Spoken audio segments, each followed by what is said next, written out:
जय हिंद, वंदे मातरम। स्वागत है आप सभी साथियों का गेंजेड लर्निंग गुरुजी प्लेटफॉर्म में।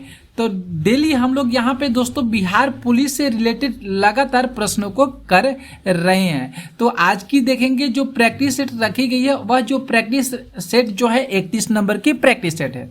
पीछे के लेक्चर में दोस्तों हम लोग 1200 प्रश्नों को कर चुके हैं। उसके आगे हम लोग 1201 नंबर प्रश्नों को देखेंगे। ये जितने सारे प्रश्न हैं दोस्तों आपके लिए बहुत इंपॉर्टेंट है। आप लोग इस लेक्चर को पूरा देखने का प्रयास कीजिएगा और जितना हो सके आप लोग शेयर जरूर करिएगा, क्योंकि दोस्तों ये जो प्रश्न है आपको टाइम बर्बाद करने के लिए प्रश्न नहीं है। आप लोग इसे लेक्चर को देखने का प्रयास जरूर करिएगा और ये प्रश्न जो है बिहार पुलिस से रिलेटेड ही प्रश्न है। तो देखिए 1201 नंबर जो प्रश्न है दोस्तों कि किस घटना को राष्ट्रीय स्वतंत्रता के मुस्लिम युद्ध के रूप में जाना जाता था। यह भी बहुत अच्छा सा प्रश्न है जो है बिहार पुलिस के लिए। तो देखिए तो बी विकल्प यहाँ पे दोस्तों सही हो रहा है। वहाबी आंदोलन किस रूप में जाना जाता था? जो राष्ट्रीय स्वतंत्रता का जो मुस्लिम युद्ध हुआ था उससे वहाबी आंदोलन के रूप में जाना जाता था। बी विकल्प दोस्तों यहाँ पे सही हो रहा है। इसके बाद देखते हैं हम लोग 1202 नंबर प्रश्न को। 1202 प्रश्न है कि बंगाल विभाजन को किसके समय उलट दिया गया था? बहुत सुंदर सा प्रश्न है। तो किसके समय में उलट दिया गया था? तो लॉर्ड हार्डिंग के समय में जो है बंगाल विभाजन को उलट दिया गया था। इस चीज को ध्यान में आप लोग जरूर रखिएगा। इसके बाद देखते हैं आते हैं हम लोग दोस्तों 1203 नंबर जो प्रश्न है कि किस घटना ने गांधी जी को भारत के स्वतंत्रता संग्राम के क्षेत्र में लाकर खड़ा कर दिया था? तो देखें तो यहाँ पे ए विकल्प बिल्कुल सही होगा। रॉलेट अधिनियम कौन से संग्राम क्षेत्र में लाकर खड़ा कर दिया गया था? तो रॉलेट अधिनियम ध्यान में रखिएगा दोस्तों। जो रॉलेट एक्ट है यह 6 अप्रैल 1919 को पारित हुआ था। इस चीज को ध्यान में आप लोग जरूर रखिएगा। अगला प्रश्न आते हैं 1204 नंबर प्रश्न को। 1204 जो प्रश्न है कि 1946 से 1950 के दौरान संविधान सभा का अध्यक्ष कौन था? तो देखें तो डी विकल्प दोस्तों यहाँ पे सही होगा। राजेंद्र यादव थे। उस समय जो 1946 से लेकर 1950 के जो दौरान संविधान सभा के जो अध्यक्ष थे वह थे राजेंद्र यादव। ठीक है। अगला प्रश्न देखिए दोस्तों 1205 जो प्रश्न है कि टाटा लौह एवं इस्पात कंपनी की स्थापना सिंहभूम जिले के साकाची में किस वर्ष की गई थी? तो देखिए तो यहाँ पे किस वर्ष की गई थी? तो 1907 ईस्वी में किया गया था। कब किया गया था दोस्तों? तो 1907 ईस्वी में किया गया था, क्योंकि टाटा लौह इस्पात जो कंपनी है इसकी स्थापना कब हुआ था? तो 1907 ईस्वी में हुआ था। ओके। अगला प्रश्न देखते हैं 1206 जो प्रश्न है दोस्तों कि भगवान बुद्ध ने ज्ञान प्राप्त करने के लिए लंबे वर्षों तक तपस्या और साधना में व्यतीत किए थे। किस जगह पे व्यतीत किए थे? तो देखें तो दोस्तों यहाँ पे डी विकल्प से होगा। गया में व्यतीत किए थे। कहाँ पे? तो गया में। अगला प्रश्न देखिए 1207 नंबर प्रश्न को। 1207 जो प्रश्न है कि नील नदी जो है किस महाद्वीप में प्रवाहित होती है? तो नील नदी जो हो जाएगा ये अफ्रीका में प्रवाहित होती है। यहाँ पे देखें तो ए विकल्प दोस्तों सही हो रहा है। अगला प्रश्न देखिए दोस्तों 1208 नंबर प्रश्न को। 1208 जो प्रश्न है कि निम्नलिखित सागरों या कह सकते हैं महासागरों में से कौन से जो है पनामा नहर द्वारा जुड़े हुए हैं? यहाँ पे देखेंगे तो यहाँ पे जो डी विकल्प दोस्तों हो रहा है ये सही हो रहा है। अंध महासागर और प्रशांत महासागर ये दोनों जो महासागर है ये पनामा जो नहर है इसके साथ जुड़े हुए हैं। अगले प्रश्नों को देखिए 1200 जो 9 प्रश्न है कि दक्षिणी गंगोत्री कहाँ पे स्थित है? दक्षिणी गंगोत्री कहाँ पे स्थित है? तो अंटार्कटिका में स्थित है। विकल्प जो दोस्तों सी हो रहा है ये बिल्कुल सही हो रहा है। ठीक है। अब थोड़ा सा आपको इसके बारे में हम बता देते हैं कि जो दक्षिणी गंगोत्री है ये आर्कटिक देश में स्थित है और इसकी जो स्थापना किया गया था इसकी स्थापना जो है 1984 ईस्वी में हुआ था। कब हुआ था दोस्तों? तो 1984 ईस्वी में इसकी स्थापना हुआ था। ठीक है। अगला प्रश्न देखिए 1210 जो प्रश्न है कि निम्नलिखित देशों में से दुग्ध उद्योग किसका एक प्रमुख उद्योग है। तो देखिए तो कौन सा देश का हो जाएगा, तो डेनमार्क का हो जाएगा। यहाँ पे जो राइट आंसर दोस्तों जो हो रहा है ये बिल्कुल सही है, क्योंकि यूरोपीय राष्ट्र जो है डेनमार्क, यह जो है दूध उद्योग के लिए विश्व प्रसिद्ध देश माना जाता है। ऑप्शन बी यहाँ पे सही हो रहा है। इसके बाद देखिए दोस्तों अगला जो प्रश्न है 1211 प्रश्न है कि निम्नलिखित में से कौन सा यूरोप के रूढ़ प्रदेश का एक प्रमुख उद्यम है। तो देखिए तो औद्योगिक जो उद्यम हो जाएगा, यहाँ पे सी विकल्प ये बिल्कुल सही होगा। अगला प्रश्न देखिए 1212 जो प्रश्न है दोस्तों कि भारत में निम्नलिखित में से पर्वतों का उत्तर से दक्षिण की ओर सही क्रम कौन सा है। तो देखिए तो यहाँ पे पहले हिमालय होना चाहिए, इसके बाद विंध्याचल होना चाहिए, सतपुड़ा होगा, तब इसके बाद क्या होगा, नीलगिरी होगा। राइट आंसर दोस्तों जो यहाँ पे ए विकल्प हो रहा है ये बिल्कुल सही हो रहा है। ठीक है, तो ध्यान में आप लोग ऐसे प्रश्नों को जरूर रखिएगा, क्योंकि ऐसे प्रश्न बिहार पुलिस में अक्सर पूछे जाते हैं और आगे भी पूछे जाएंगे। अगला प्रश्न देखिए 1213 प्रश्न है कि पाक जल डमरू मध्य ये किसके मध्य स्थित है। तो बहुत अच्छा प्रश्न है। तो भारत और श्रीलंका के जो बीच है ये पाक जल मरु मध्य स्थित है। ये विकल्प दोस्तों यहाँ पे सही हो रहा है। अगले प्रश्नों को देखते हैं दोस्तों 1214 नंबर प्रश्न को।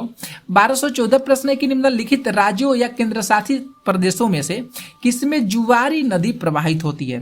तो जुआरी नदी जो है यहाँ पे बात करें तो गोवा में प्रवाहित होती है। बी विकल्प दोस्तों यहाँ पे सही हो रहा है। 1215 प्रश्न है कि निम्नलिखित में से किसे भारत सरकार का प्रथम विधि अधिकारी समझा जाता है। तो भारत सरकार का जो प्रथम विधि अधिकारी जो है किसे समझा जाता है, तो महान्यायवादी को समझा जाता है। सी विकल्प दोस्तों यहाँ पे सही हो रहा है। अगला प्रश्न देखिए 1216 प्रश्न है दोस्तों कि निम्न कमेटियों में से कौन सी जो है एक पंचायती राज संस्था से संबंधित नहीं है। यहाँ पे कमेटी का नाम बताना है। तो देखिए यहाँ पे जो कमेटी हो जाएगा PBN राव कमेटी जो है ये पंचायती राज संस्था से संबंधित नहीं है। तो ये विकल्प दोस्तों यहाँ पे सही हो रहा है। अगला प्रश्न देखिए दोस्तों 1217 प्रश्न है कि निम्नलिखित अनुच्छेदों में से किससे एक को डॉक्टर BR अम्बेडकर द्वारा संविधान का हृदय एवं आत्मा कहा गया है। तो कौन से आर्टिकल में इस चीज ये जो बातें को कहा गया है। तो आर्टिकल जो 32 हो जाएगा, यहाँ पे जो डी ऑप्शन हो रहा है ये बिल्कुल सही कहा गया है, क्योंकि भारतीय संविधान का जो हृदय और आत्मा जो है ये आर्टिकल 32 में कहा गया है। अगला प्रश्न देखिए 1218 अच्छा प्रश्न है ये, भारत के संसद में होते हैं। बहुत अच्छा सा प्रश्न है कि भारत के संसद में कौन कौन होते हैं। तो राष्ट्रपति होते हैं, ये बिल्कुल सही बात है। इसके बाद राज्यसभा होता है दोस्तों, और इसके बाद लोकसभा होता है। ठीक है, तो ये उपराष्ट्रपति नहीं होते हैं। तो देखें तो ए पहला, दूसरा और तीसरा ऑप्शन जो दिया गया है यही सही हो रहा है। अगला प्रश्न देखिए 1219, ये भी बहुत भयंकर सा प्रश्न है और मस्त प्रश्न भी है कि 1219 प्रश्न है कि राज्यसभा के संबंध में निम्नलिखित कथनों पर विचार करना है कि यहाँ पे कौन से कथन सही हो रहे हैं। ठीक है, तो देखिए हम आप लोग को यहाँ पे बताते हैं कि यह जो राज्यसभा के जो संबंध है इसमें से यह भंग नहीं किया जा सकता है, इसे कभी भंग नहीं किया जा सकता है। तो ये तो बिल्कुल सही बात है, और इसका कार्यकाल 5 वर्षों को होता है, ये बिल्कुल गलत बातें हैं। इसमें प्रत्येक 2 वर्ष बाद इसमें 1/3 सदस्यों का कार्यकाल समाप्त हो जाता है, ये बिल्कुल सही बातें कहा गया है। और इसके सदस्य 25 वर्ष से कम आयु के नहीं होंगे, तो ये भी गलत बात है। तो पहला और तीसरा विकल्प देखें तो सही हो रहा है। सी विकल्प दोस्तों यहाँ पे सही हो रहा है। अगला प्रश्न देखिए 1220 प्रश्न है कि संघ लोक सेवा आयोग अपना वार्षिक प्रतिवेदन सौंपता है, किसे सौंपता है। बहुत सुंदर सा प्रश्न है, तो राष्ट्रपति को सौंपता है। देखें तो बी विकल्प यहाँ पे सही हो रहा है। ओके, अगला प्रश्न देखिए आते हैं दोस्तों, हम लोग आते हैं 1221 जो प्रश्न है यहाँ पे कि भारत के संविधान के अंतर्गत कौन सा अनुच्छेद कारखानों में बच्चों के नियोजन का प्रतिषेध करता है। बहुत सुंदर सा प्रश्न है ये, ऐसे ही प्रश्न पूछे जाते हैं। तो देखिए तो आर्टिकल यहाँ पे जो 24 हो जाएगा, यहाँ पे जो आर्टिकल 24 होगा यही सही होगा। ठीक है, जो बच्चों को क्या करता है, कारखाने में जाने से मना करता है। अगला प्रश्न देखिए 1222 प्रश्न है कि निर्वाचन आयुक्त को हटाया जा सकता है। तो निर्वाचन आयुक्त को मुख्य निर्वाचन आयुक्त के परामर्श पर राष्ट्रपति के द्वारा जो है उसे हटाया जा सकता है। बी ऑप्शन यहाँ पे सही हो रहा है। अगला प्रश्न देखिए 1223 प्रश्न है कि संविधान सभा के संवैधानिक सलाहकार कौन थे। तो यहाँ पे BN जो राव हैं ये संविधान सभा के संवैधानिक सलाहकार थे। 1224 प्रश्न है कि निम्न में से कौन संसद के दोनों सदनों की संयुक्त बैठक की अध्यक्षता करता है। तो लोकसभा के जो अध्यक्ष होते हैं ये दोनों सदनों के बीच जो है संयुक्त मतलब एकजुट होकर इसकी अध्यक्षता करते हैं। 1200 देखें 25 नंबर प्रश्न, खिलाफत आंदोलन का नेतृत्व जो है किसके द्वारा किया गया था। तो अली ब्रदर्स है। हाँ, ऑप्शन जो बी हो रहा है दोस्तों ये बिल्कुल सही हो रहा है। अली ब्रदर्स के द्वारा खिलाफत आंदोलन का नेतृत्व किया गया था। ठीक है, इस चीज को ध्यान में जरूर रखिएगा दोस्तों, बहुत इंपॉर्टेंट चीज आपको करा रहे हैं, बहुत इंपॉर्टेंट प्रश्न भी है। आगे देखिए 1226 प्रश्न है दोस्तों कि भारतीय राष्ट्रीय कांग्रेस की ऐतिहासिक लाहौर अधिवेशन 1929 की अध्यक्षता किसने की थी। तो देखें तो यहाँ पे दोस्तों ऑप्शन जो बी हो रहा है ये बिल्कुल सही है, जवाहरलाल नेहरू। 1919 की अध्यक्षता किसके द्वारा किया गया था। तो जवाहरलाल नेहरू के द्वारा जो है इसकी अध्यक्षता किया गया था। अगला प्रश्न देखिए 1227 है कि निम्नलिखित में से कौन सा सही सुमेलित नहीं है। तो देखें तो बी विकल्प यहाँ पे सही सुमेलित नहीं। कलकत्ता जो अधिवेशन है 1928 दिया गया है, कलकत्ता अधिनियम 1928, और यहाँ पे ये बिल्कुल सही है, कलकत्ता अधिवेशन जो है 1928 में हुआ था।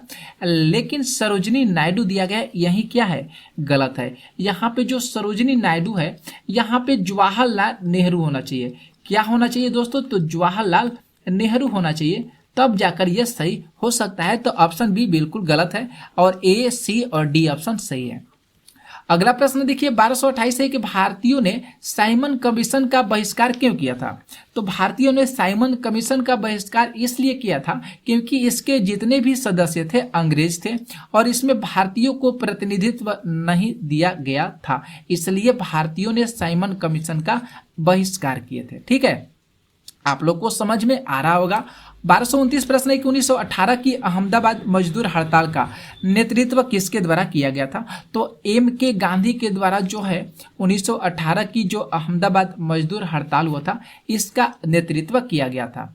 अगला प्रश्न देखिए 1230 प्रश्न है कि भारतीय राष्ट्रीय कांग्रेस की कार्य जो समिति है भारत छोड़ो प्रस्ताव कहाँ पे पारित किया था। तो ये जो है वर्धा में इसको पारित किया गया था। ये ऑप्शन जो ये हो रहा है ये बिल्कुल सही हो रहा है। कब किया गया था, तो डेट जो है इसको याद कीजिएगा, 14 जुलाई 1942। 14 जुलाई 1942 ये जो डेट आपको बताएं ये बिल्कुल सही याद करिएगा, क्योंकि भारतीय राष्ट्रीय कांग्रेस की जो कार्य समिति थी वर्धा जो बैठक हुआ था भारत छोड़ो प्रस्ताव पारित किया गया था 14 जुलाई 1942 ईस्वी को। 1231 प्रश्न है दोस्तों कि हरदयाल बाबा हरनाम सिंह, टूडी लाट, बाबा सोहन सिंह और भाखना और गुरुदीत सिंह ये किससे जुड़े हैं। तो ये जो जुड़े हैं गदर आंदोलन से रिलेटेड है। यहाँ पे देखें तो सी विकल्प बिल्कुल सही हो रहा है। ठीक है, अगला प्रश्न देखिए 1232 प्रश्न है कि कैमुनल अवार्ड किसके द्वारा प्रस्तुत किया गया था। कैमुनल जो अवार्ड है ये किसके द्वारा पारित किया गया था। तो लॉर्ड मैकडोनाल्ड के द्वारा जो है इसे पारित किया गया था। सी विकल्प दोस्तों यहाँ पे सही हो रहा है। 1233 प्रश्न देखिए दोस्तों कि इनमें से कौन कैबिनेट मिशन के सदस्य नहीं थे। तो कैबिनेट मिशन के सदस्य जो था नहीं था कौन, लॉर्ड एटली जो था कैबिनेट मिशन का सदस्य नहीं था। ठीक है, अगला प्रश्न देखिए 1234 से कि प्रथम गोलमेज परिषद के समय इंग्लैंड के प्रधानमंत्री कौन थे। तो जो उस समय जो प्रधानमंत्री थे रैमसे मैकडोनाल्ड जो थे प्रथम जब गोलमेज सम्मेलन हुआ था परिषद उसके प्रधानमंत्री थे। अगला प्रश्न देखिए 1235 है कि भारत का पूर्ण स्वराज दिवस सर्वप्रथम कब मनाया गया था। तो ये 26 जनवरी 1930 ईस्वी को मनाया गया था। डी ऑप्शन यहाँ पे सही हो रहा है। 1236 है कि आजाद हिंद फौज की स्थापना किसने की थी। तो आजाद हिंद फौज की स्थापना जो है एस बिहारी बोस के द्वारा किया गया था। यहाँ पे जो रास बिहारी बोस याद करिएगा दोस्तों, यहाँ पे जो सी विकल्प हो रहा है दोस्तों बिल्कुल सही हो रहा है। अगले प्रश्नों को देखिए, यहाँ पे आते हैं 1237 प्रश्न है कि भारत में महात्मा गांधी ने अपने सत्याग्रह के तरीके का प्रथम प्रयोग कहाँ किए थे? तो चंपारण में किए थे। बी ऑप्शन जो होगा दोस्तों यहाँ पे सही हो रहा है, ठीक है, क्योंकि भारत का जो पूर्ण स्वराज दिवस है सर्वप्रथम कब मनाया जाता है? तो 26 जनवरी 1930 को मनाया जाता है, ठीक है। अगला प्रश्न देखिए, यहाँ पे आते हैं 1238 प्रश्न है कि 1939 में बिहार में अंबारी सत्याग्रह का नेतृत्व किसने किया था? अंबारी सत्याग्रह, तो अंबारी सत्याग्रह का नेतृत्व राहुल संकृत्यान के द्वारा किया गया था। जो हिंदी साहित्य में इनके बारे में आप लोग अगर पढ़ते हैं तो इनके चर्चा जो है बहुत सारा इनके द्वारा ग्रंथ लिखा गया है। 1239 जो प्रश्न है दोस्तों कि भारतीय राष्ट्रीय कांग्रेस का कौन सा अधिवेशन जो है, भारतीय राष्ट्रीय कांग्रेस का जो कौन सा अधिवेशन जो है ये गया बिहार में हुआ था? तो कब हुआ था? तो 1922 ईस्वी में हुआ था। सी विकल्प सही हो रहा है। और 1240 प्रश्न है कि चंपारण सत्याग्रह 1917 में हुआ था। इसमें एक जो कृषक थे उनकी द्वारा जो शिकायत किया गया था, ये किसके खिलाफ शिकायत किया गया था? तो तीन कठिया व्यवस्था था, इसके खिलाफ जो है ये शिकायत किया गया था। डी ऑप्शन दोस्तों यहाँ पे सही हो रहा है। तो 1240 तक प्रश्न किए, कैसा लगा आप लोगों को क्लास ये जरूर कमेंट करके बताइएगा। जितना हो सके आप लोग लाइक कीजिएगा, शेयर जरूर कर दीजिएगा। मिलते हैं नेक्स्ट वीडियो में ऐसे ही धमाकेदार प्रश्नों के साथ, तो आप लोग इस चैनल पर बने रहिएगा।